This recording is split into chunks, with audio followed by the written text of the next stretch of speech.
நம்மளாம் வால்ட்டில் எவ்வளவோ சீக்ரெட்ஸ் வச்சுருப்போம். பட் பாட்டை வால்ட்டில் வச்சு கேள்விப்பட்டிருக்கோமா? திஸ் இஸ் டே 4 ஆஃப் கதை திரைக்கதை 30 நாள் 30 பிராண்ட்.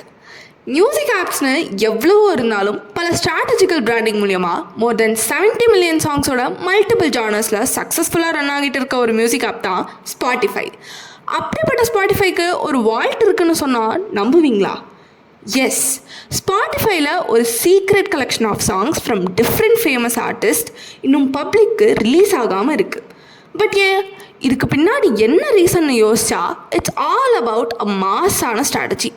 இந்த மாதிரி யூனிக்கான கண்டென்ட்டை ரிலீஸ் பண்ணாததுனால இது ஃபேமஸான பல ஆர்டிஸ்ட்டை கன்வின்ஸ் பண்ணுற விதமாக அவங்கள டீம் அப் பண்ண வச்சு பிளாட்ஃபார்மை ஆர்டிஸ்ட்க்கும் லிஸ்னர்ஸ்க்கும் அப்பீலிங்காக காட்டும்.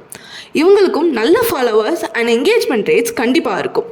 செமல உங்களோட ரீசன்ட் ஃபேவரட் சாங் ஸ்பாட்டிஃபைல என்னென்னு கமெண்ட் பண்ணுங்கள். அண்ட் இதே மாதிரி இன்ட்ரெஸ்டிங்கான அப்டேட்ஸை தெரிஞ்சுக்க மறக்காமல் நம்ம பேஜை ஃபாலோ பண்ணிக்கோங்க.